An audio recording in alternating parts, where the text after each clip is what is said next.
tell you now, I ain't no holy individual, but I am righteous. I'm not gonna lie to you, I'm not gonna steal from you, I'm not gonna cheat you. I'm gonna tell you the truth, whether you like that or not. That's it.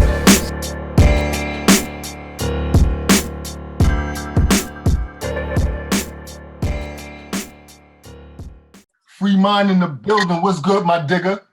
What's good with you? All right. What's going on out there on the West Coast?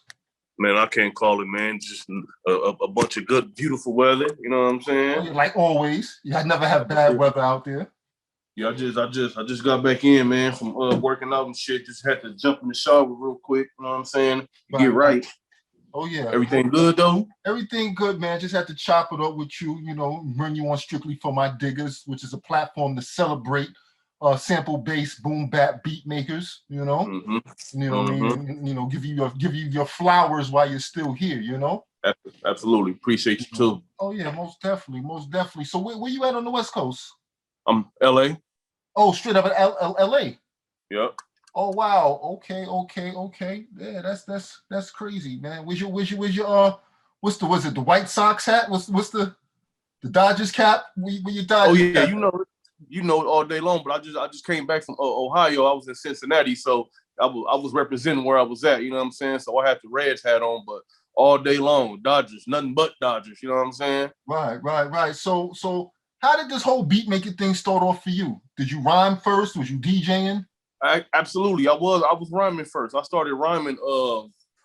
The first time I knew I wanted to rhyme was probably like maybe in 2000. I was about 13, 14. You know what I'm saying? I was rhyming, spitting. You know what I'm saying? Spitting that gangster shit. You know what I'm saying? But I think I fell in love with producing probably most likely when I got to high school around the same time. But like maybe like a year or two later, I started making beats on the Casio keyboard that my dad bought me back in 2001. And I got it from Radio Shack. Remember the old Radio Shack joints and shit? Yeah. So my dad bought me a keyboard from Radio Shack like in 2001. And shit, I started fucking around on there, man. It was over from there. You know what I'm saying? Right.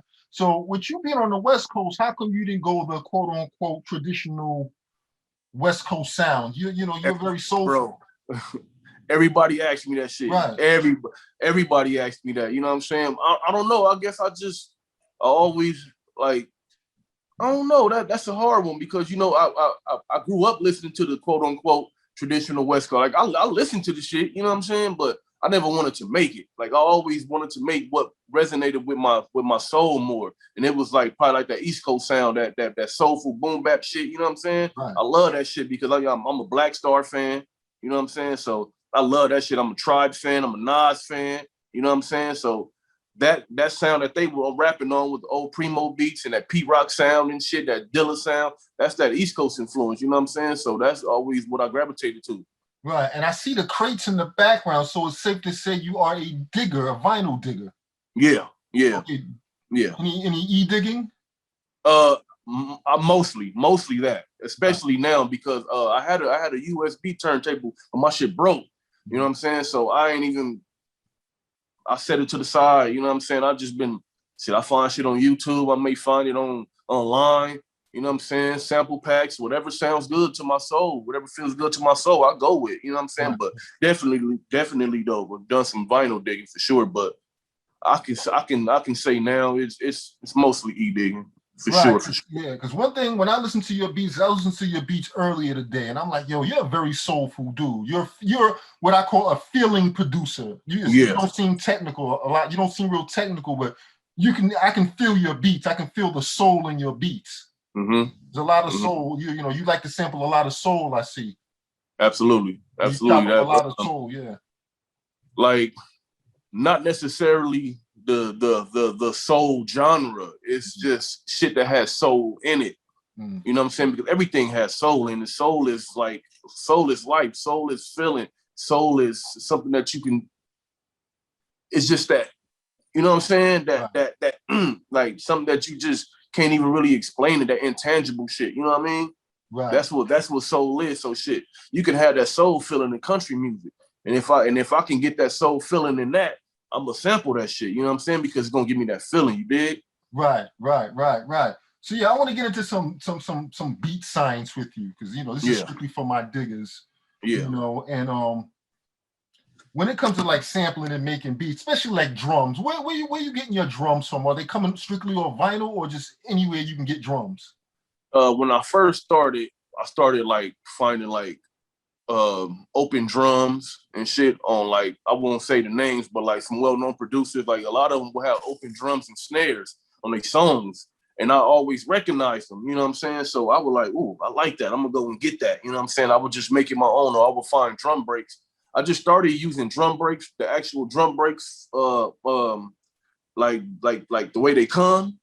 Cause you know how like say like synthetic substitution by Melvin Bliss, you know what I'm saying? Like most people use it as they hear it. What I used to do was just take the drums themselves and make my own rhythm out of them. You know what I'm saying? Just using the drums to kick in the snare. But now I started using the drum loops. You know what I'm saying? Like, because that's where hip hop is going now. But mostly I started out just like open drums or like drum kits that I would find online from back in the day. So back then when I first started like really to take this shit serious, maybe about 12, 13 years ago, that's when the drum kits were being sold heavy online. You know what I'm saying? You could find them shits for free.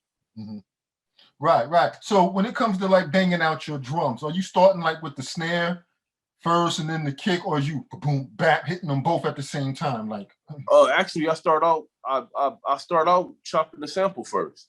Oh, okay. Start with the sample first. Yeah, I would chop the sample first, or well now like I don't know. I guess you could say I've evolved because like I just go with whatever I feel now. But like usually I would just chop the sample and then I would just find kicks and snares and just throw that shit in there. You know what I'm saying?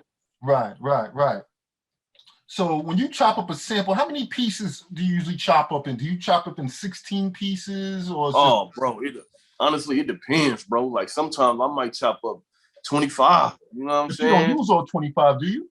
Sometimes I will, and sometimes I won't. You know what I'm saying? Like a lot of time I could probably chop up 20 pieces and maybe use 6. You know what I'm saying? Or sometimes I might chop up 16 and use all 16. You know what I'm saying? It just depends. Right. You know what I'm saying?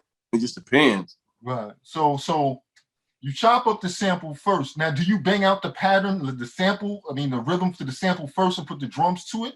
Or once you chop up the sample, do you put the drums and then play the sample over it? Like when I chop up the sample, you know what I'm saying? I see what I got. I just start adding elements, you know what I'm saying? Because like my elements are unorthodox. Like when you hear it, it may sound like some shit that's like you can repeat it, or you won't be able to repeat it because I may take this 13th chop and put it after the first chop, and then take the 11th chop and put it after the 4th chop. You see what I'm saying? Right. So I'm just going with whatever sounds good. If the shit sounds good and it feels good, then that's just what I do, and then I'll add the drums. Okay, so the drums comes after that. Yeah.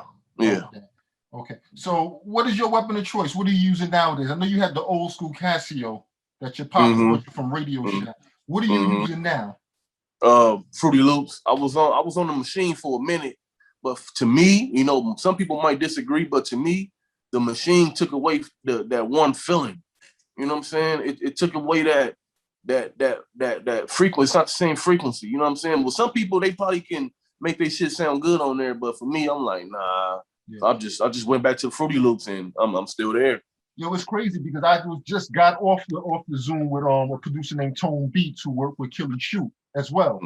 I heard of him. Yeah, he was talking the same thing about like a machine. I heard little people have these issues with machine.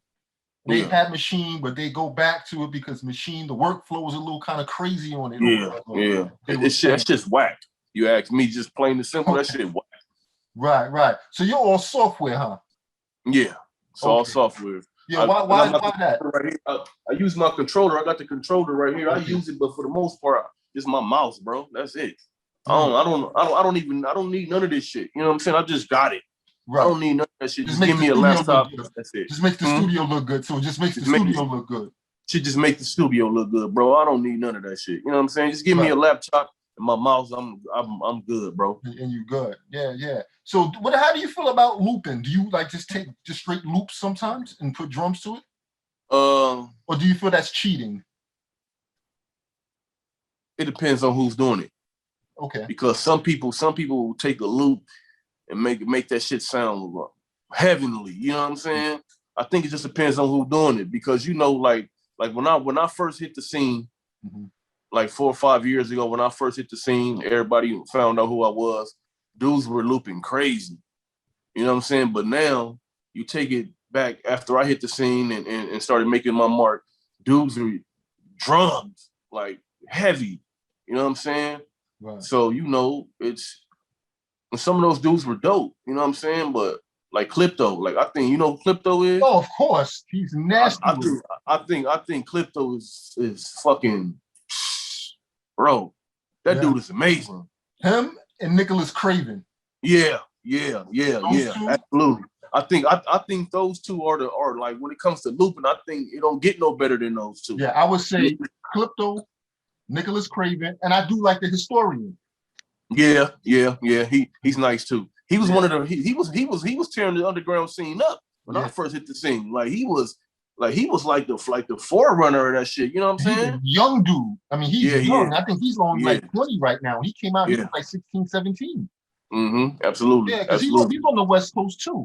Yeah. Yeah, he's on the West. I think he's in LA, somewhere in LA, if I'm correct, right? Okay. I didn't know that part. I think he's somewhere near you or whatever. Yeah, so now when it comes to drums, are you stacking your drums?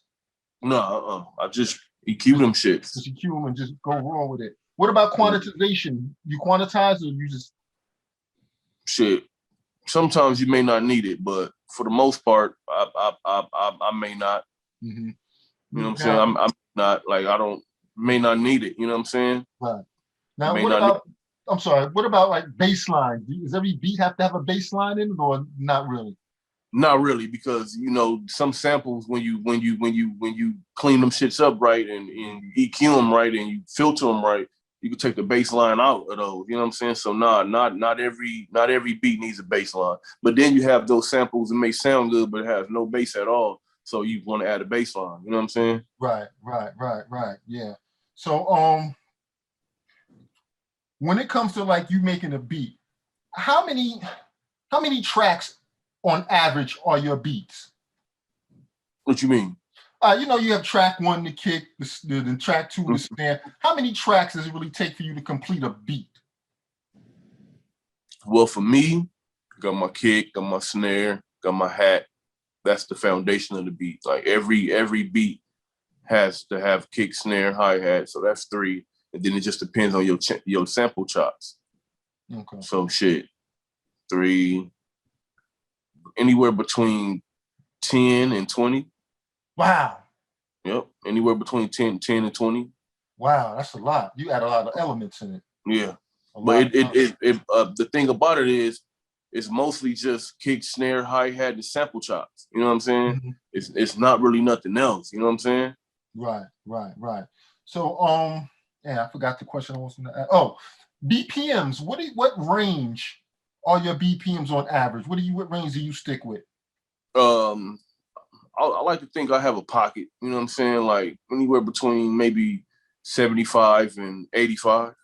75. So you never go higher than that for the most part. Not really. Not too high. I got some beats where I've gone maybe a couple BPMs over 85, maybe 88, 89. You know what I'm saying? 87, something like that. But for the most part, I'm anywhere between 75 and 85. Right. So on average. So when you first start a beat, do you just set the tempo? How do you get the tempo? Sometimes I may start it at a faster tempo. I may have to slow it down. Well, sometimes I may start at a slow tempo. May have to speed it up. You know what I'm saying? Like one thing about my beats is nothing is really set. It's always just what feels good and what sounds good. Right. It's never like a set science to it. Never. You know what I'm saying? It's always what feels good. Always. That's the number one element. If it is a set science, that's the set science. Whatever feels good and whatever sounds good. Whatever feels good. You just produce from the soul, and you can hear it. You can hear it in your beats, because I played a few of your beats. I'm like, yo, this shit, you can feel the soul in it. Your beats, you can really feel it, and I think that's what really makes you very, very dope. So on average, how many beats are you making a day nowadays? Bro, I ain't even gonna lie to you, man. I used to make like 5 or 6 beats a day. You know what I'm saying? But now, shit, man, you know what I mean? Family life, you know what I'm saying? Just shit, raising my son and just living life, man, and just exploring and doing all kind of other things. Shit, I probably make a beat shit once a week, if that. Right. But it'd be dope though, you know? Yeah. It'd be dope because it's so It used to be all about quantity, you know what I'm saying? Especially when you first starting off. And I say anybody that's just now starting out, I think you should pump out a lot of beats. Like make a lot of fucking beats. You know what I'm saying? Like make 1,000 a day if you can. You know what I'm saying? But because it's about the quantity and it's about like practicing, and it's about getting your reps up. Like it's like shooting 100 shots a day. You know what I'm saying? Right. But then you're gonna get to a point to where it's like you may not need all of that. You know what I mean? Right. So when doing music, what do you prefer? Do you prefer doing whole projects or just giving out beats to artists? Just a few beats here.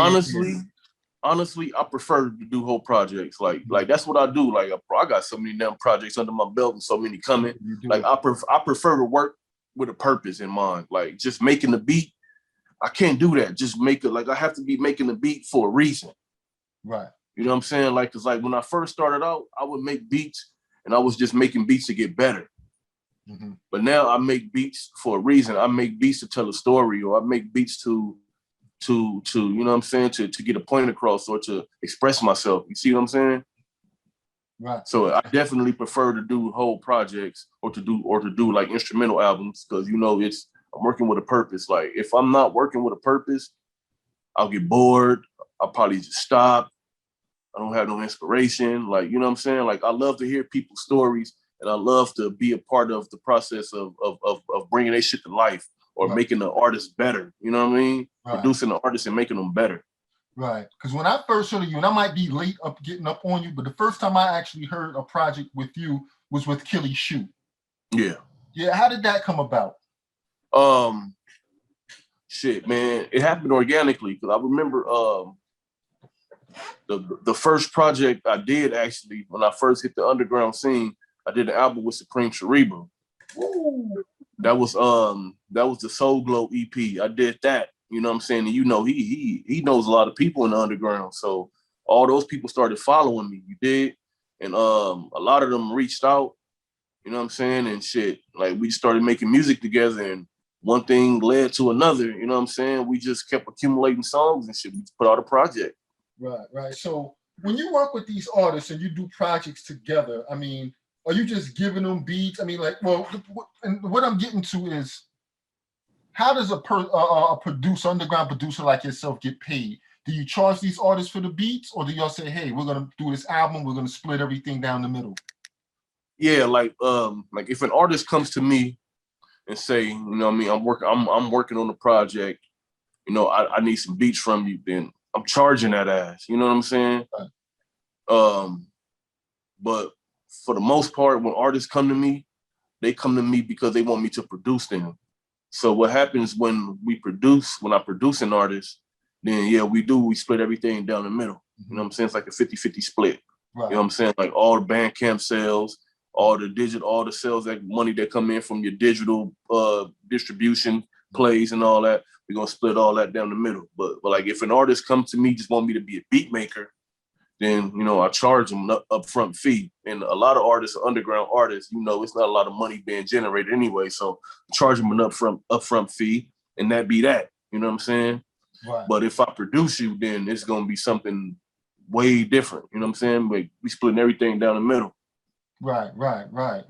Yeah, because I was just wondering how that works out. You know, how do, you know, producers get paid? Because I know a lot of times we give out these beats to these artists and they make the album and they sell it. But I wonder, do you ever get a piece of that, or is it just you, or they just feel they're doing you a favor by using your beats and helping you get your name up? Nah, nobody's doing me a favor. Nobody's doing me a favor. You know what I mean? If anything, we doing each other a favor. You know what I'm saying? Or I'm doing you a favor, because without me, there's no music. Right. Like without me, there is no music. Go and sell your acapella album and see what happens. Right. And let's see me sell my instrumental album and see what happens. Right. And see who's gonna sell more. Me.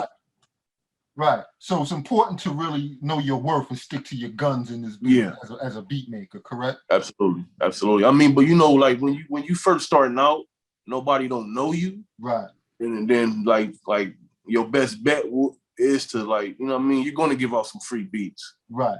That's off top. You may give out 100 free beats, but it's all going to be worth it when it's all said and done. You know what I'm saying? Like when you building your name and building your brand, I suggest give out free beats for sure. Nobody knows you.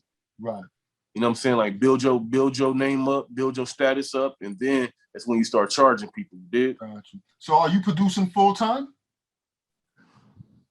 Yeah, you can say that. You can say that. You know what I'm saying? Yeah, I'm producing full time. I mean, there's nothing else for me really to do but do that. You know what I'm saying? Like I have other things that I'm working on and other business prospects. You know what I'm saying? But I would say definitely producing full time. Right. So would you say as an underground producer, there's a lot of money? Is there a lot of money in being an underground producer and just sample based? Is there real money in it? No. So you not at all. It's more like, for the love. It's more for the love. I mean, there's money to be made, but if you think you're gonna make money like how Swiss Beats and them made money back in the '90s and early 2000s, getting 100,000 off one beat and all that, that's not happening, bro. So that era is dead. That shit is dead. You know what I'm saying? Like your best bet is to just, you know what I'm saying, just make beats, put your projects out, get your money, have a job, have a business. You know what I mean? Maybe travel, do shows, do things like that. You know what I'm saying? Keep working with artists and you'll get some bread. It ain't going to be a lot of money. You might not become a superstar, but, you know, you getting paid for doing what you love. That's the most important part. You're one of the first ones that said that. You know what I mean? You know, so you getting paid for doing what you love, this doesn't feel like work to you. No, it's not. It's not work, especially when you have other things going on. You know what I'm saying? Right. Like as a man, you know, I think it's important that we all have more than one stream of income anyway. You know what I mean? Right. So, you know, even if you ain't making no money off the beats, I'm sure you're gonna be sitting, like, especially if you're my age. I'm 35, bro. Right. Like there's no way I'm sitting around thinking that I'm about to become Dr. Dre and make $1 million off these beats. It's possible. I'm not saying it's not possible. What I'm saying is those dudes came up in a different era. Right. When this shit was lucrative, you know what I mean? Like you got the streams, then you got all kind of things that's going against you. You know what I'm saying? So your best bet would be is just, if you're gonna do it because you love it. You know what I mean? Right. Right. Do it because you love it. Right. So you're not gonna get, so for the most part, most underground producers are not gonna get rich off this music for the most part. It's possible though. I'm not gonna say it's not possible. Anything's possible. Right. But if we being realistic with ourselves, it ain't happening. So a large majority, because I notice nowadays, I've heard of beats, you know, from back in the day, the Just Blazes and them $50,000 a beat, to now I'm seeing brothers charging $250, $150 a beat. I'm like, wow, that's a big jump. You know, do you think it's because of the oversaturation in the game? What led to that? Well, if you think about it like this, right? Let's just take different genres of hip hop. You got boom bap, right? Right. And you got people who make trap beats. You got crunk beats. You got all that, right? When you think about those dudes who were making those bounce beats from back in the days in the early 2000s, mid 2000s, late 90s, like Manny Fresh or like a Timberland, or, you know what I'm saying, or a DJ Toomp. You know what I'm saying? All those dudes whose lane was that, right? A lot of those dudes are on to doing other things. Then you have a new generation of young dudes who's killing, like Southside. You know what I'm saying? Like Lex Luger, back a few years ago, was killing the game with Gucci Mane and Rick Ross and all those dudes. Like all those dudes who make beats for those dudes. A lot of those dudes who came before them stepped aside and started doing other things and started letting them young dudes make money and kill it, you know, or from a mainstream level. But then you have the boom bap producers. A lot of them don't step aside and let because there's a whole new generation of boom bap producers. Yes. You know what I'm saying? But a lot of those dudes, they still doing their thing, and they still like they don't have to step aside, but they not stepping aside and letting dudes like myself, you know what I'm saying, come and take the reins and keep this shit going. You know what I'm saying? That way I can pass it on in 20, 30 years to somebody that's came up just like me. You know what I'm saying? Like those dudes don't do that. Like they won't, they don't, it's hard to say why that is, but a lot of them don't step aside, man, and let the young dudes do their thing. You know what I'm saying? They still doing their thing. They still going strong as they should. At the same time, what about the new generation? I guess they pick and choose who they want to bring up. You know what I'm saying? Because if you look around, there are certain cats in the underground who's coming up doing their thing, but there are a lot of us who are dope, bro. Like who are, I'm just gonna say it, a lot of us are better than those niggas. Right. That came before us. Like I'm gonna be honest. True. I believe I'm one of them. Yeah, I don't care what nobody say. I'll take the heat for it. I don't give a fuck. Right. I believe I'm better than a lot of them dudes, but I'll probably never get that recognition to be able to get put in that spot. You did? Right. And do you think because sampling plays a key nowadays? Because you can easily be sued for samples if you get on I guess because the boom bap thing is not in the forefront like it used to be back in the day either. And I think that changed the financial aspect of it too. And now, even if you do, it's the sample thing that can get in the way. Do you think that also has affects financial? It does, but at the same time, there's always a way around it. You know what I'm saying? Because just like there was a way around it even then. You know what I'm saying? Like people were, you know what I mean? Like people were finding ways around that, man. You know what I mean? Like people were giving them a certain percentage of the record. You know what I'm saying? And that's that. But now if you want all the record, then shit, I don't think that's fair. I don't think I'll be willing to do that, but I'll give you a percentage. Right. So speaking on sample clearance, you don't have to answer this question. And then you put out some projects or whatever. Do you clear samples? Okay. Do you feel because you're not, and the artists you work with are not on the radio and up there, that it really makes no sense to? Yeah, it makes no sense. We fly under the radar. You know what I'm saying? Right. Like we underground, we fly under the radar. We not really putting our shit out there to be consumed by a mainstream audience anyway. But once we cross that road, then we'll cross it. You know what I'm saying? Right. So on average, like, and you don't have to get deep and personal with your situation, but on average, what do you think the amount these underground, when you do these projects, that the records that are sold? Because I'm gonna be honest with you, I haven't bought any music in years. I always hear it on YouTube. I don't know, some people upload the whole album to YouTube and you get to hear it. And does that also affect album sales and CD sales and all of that? Well, yeah, I would say yeah, and I will also say no, because I'm just going to give up the game. You know what I'm saying? Because there are people who don't know, and I'm here to carry across for a lot of people. You know what I'm saying? But like when you upload your music to these streaming sites, pardon me, you have the opportunity to get your music monetized on YouTube. Okay. So I think before your album drop, I think you should get all that stuff situated, because if anybody puts your music on YouTube, you're still going to get paid for that. You see what I'm saying? Like, because you have the YouTube monetization. So if I have all my stuff already set up to be monetized on YouTube and everything, once somebody uploads it like to one of these major YouTube platforms who have thousands of people following their shit, like and listen to your music, you know what I'm saying? Like Pac the Plug. Yeah. Like he has thousands upon thousands of people listening. So it don't matter. Honestly, that's what you want. You want your music to go over there to him, because he's going to have people playing your shit. So if your shit is monetized already through YouTube before he even get it, you're going to be good, because you're going to be getting paid for that.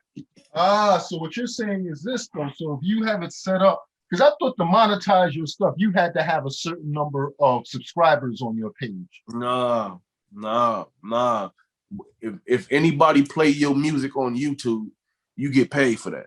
That's what YouTube monetization is. So, for example, it's basically you monetize an album that you and said artist did. I happen to get my hands on it and I upload every track or the whole album on my YouTube page. You get paid. Yep. Oh, so that's really what you want then? That's what you want. I didn't know that. You won't know that. I encourage people to allow people on YouTube, let the bootleggers on YouTube get your album. If your shit is already set up through the streaming site like DistroKid and TuneCore, they got the options to where you can monetize your shit, you know what I'm saying, on YouTube. That's what you want. But they also have Facebook monetization now too. So if your music gets played on Facebook, like people's stories and shit like that, you get paid for that, bro. And Trump actually set that up before he left office. Oh, wow. Yep. Wow. So let me ask you a question now. I don't know if you heard of an artist named Shooter 93. Yeah, I heard of him. Now I saw a video of him and China Mac. Okay. And China Mac was talking about how, you know, he's put so much into the music, more money, and he hasn't really seen anything back. And Shooter was like, take your stuff off of all those streaming services and go out the trunk with it. But did you know, like Master P did it, but not physically out the trunk, but, you know, online. Like with Shooter, you can't find his music anywhere. You have to get it from him or you don't get it at all. And he's saying that's how you get your money and control the music. He said that you don't need everybody. You know, so I'm looking at like if, for example, you put out an album with said artist, you sell it for $30, $25 to $30, and you get maybe 400 or maybe even 1,000 people to rock with it. That's like 30 G's right there. But he's not putting on. You have to get it directly from him. How do you feel about that approach? I mean, I'm not mad at it. But what I would say is it depends on who you are. See, Shooter, he can do that because he is who he is. And people know who he is. Like he's been co-signed. Like, you know what I mean? Like people see him moving all around and about with the Griselda boys from time to time. You know what I'm saying? People know who he is already. You see what I'm saying? And then you got people like Conway who's buying his album directly from him and putting it on social media. You know what I mean? Conway is fucking famous. Right. So people are going to eat that up and go with it. But if you were like a regular person, you can't do that. You have to build yourself up first, then do that.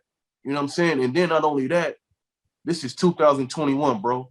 You have to make it to where everybody everywhere can get your shit. There are people in China who only fucking probably have one way of getting your shit. They probably can't get your physical copy. Right.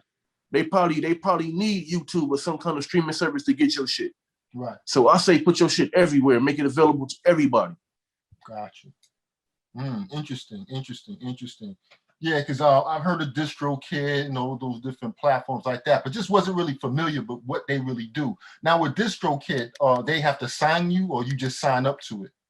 You just sign up to it and just you pay them to and they distribute your shit to Apple Music, Spotify, YouTube, all that shit. You know what I'm saying? They distribute your shit around the world. They to Deezer, Pandora, you know what I'm saying? All that shit. Like Okay, so the best thing to do nowadays to get paid for a project, because like I said, people are not buying music a lot of times, right? You know, people are not going to the store or even, you know, spending their money because we can hear it for free on YouTube.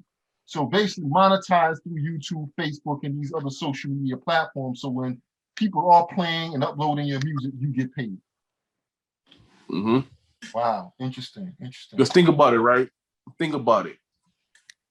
Some people only have, think about it. This is 2021. Right.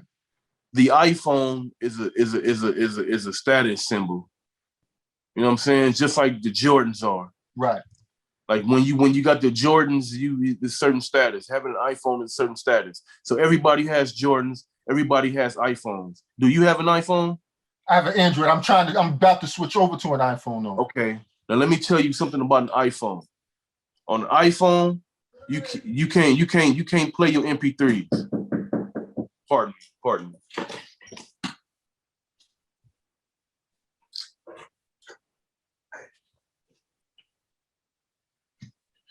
Now, pardon me. Now with iPhones, you can't play your MP3s. You have to have some kind of streaming app on there in order to listen to your music the way you want to listen. Like now with Androids, of course, you know you can just download MP3s. Like say if you want to download something directly from Bandcamp, you can do that on your Android. You can't do that on the iPhone. You see what I'm saying? So imagine if somebody got an iPhone and they want and you keep giving them an MP3, a digital copy of your shit. It's not gonna work.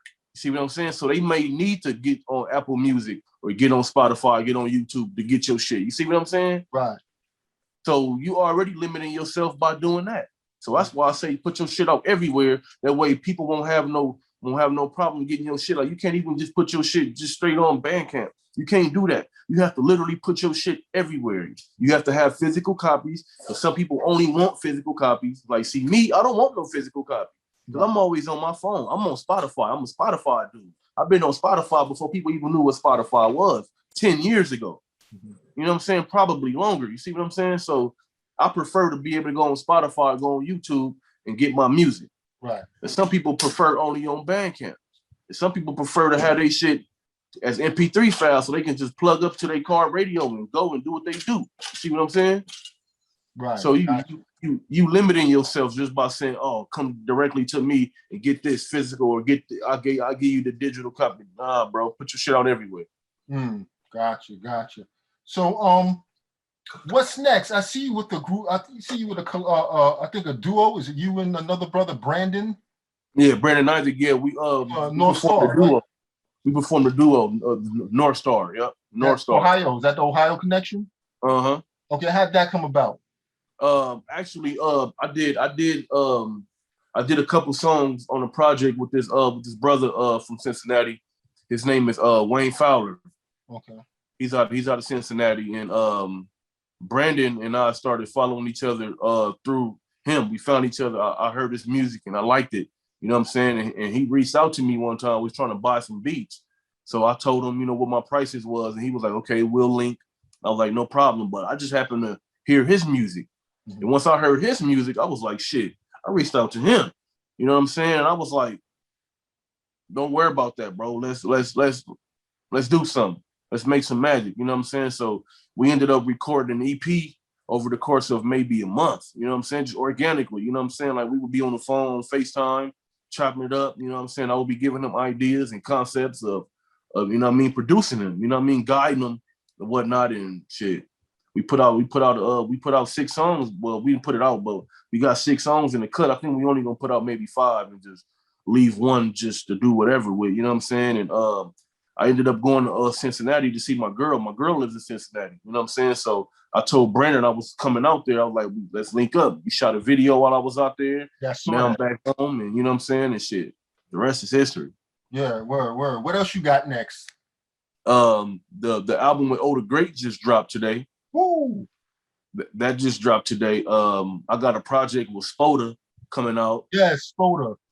Yeah, I got a project, whole album I produced for him. I got that coming.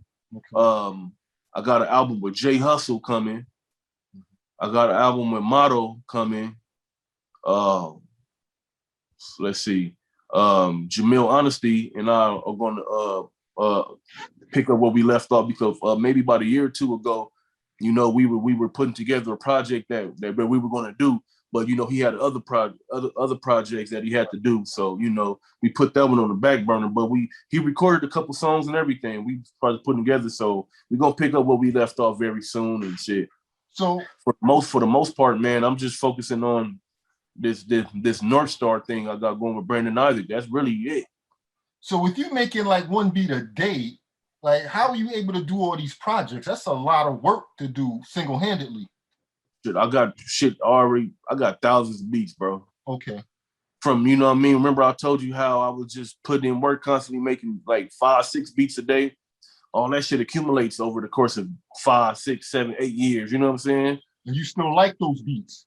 Still like those beats. So like a lot of those beats you be hearing, those be beats I made 4 years ago, bro. You know what I'm saying? Like, cause like I don't even make one beat a day. I may make one beat every 3 weeks, or I may make 10 beats in 5 days. It just depends on what I'm feeling. You know what I'm saying? You just stack beats, basically. And just stack them. They just sitting there. You know what I'm saying? Nobody's using them because I give them to who I want to give them to, or somebody pay for them. Like I can stop making beats today, and I can still put out new beats that you ain't never heard for the next 5 years. Word. I can do that. That's a lot. All right. So one last question before I let you go. what tips would you give up and coming producers that's in that same genre, the boom bap sample genre? What advice would you give them that want to get to your level? What I would say is, man, just make the music you love. You know what I'm saying? Like, don't worry about outside influences. Don't worry about who's gonna like your shit, who's not gonna like it. Just do you, bro. Do what you feel. Do what sounds good to your ear. Do what feels good to your soul. Believe in yourself. Do what you do. You know what I'm saying? Make great music. You know what I'm saying? Keep the culture moving forward, and just that's it. Well, great advice. Listen, Free Mind, man, I want to thank you for taking the time out to chop it up with me. You dropped a lot of jewels, a lot of gems. I'm sure a lot of the viewers are going to definitely appreciate it. I love what you do. I'll check out that Older Great album and everything. We will keep in contact and things like that. I think we follow each other on IG and things like that. So, salute to you, man. You're doing your thing. I love what you do, man. Appreciate you, my brother. All right, salute. Thanks again. Peace. For sure. Peace.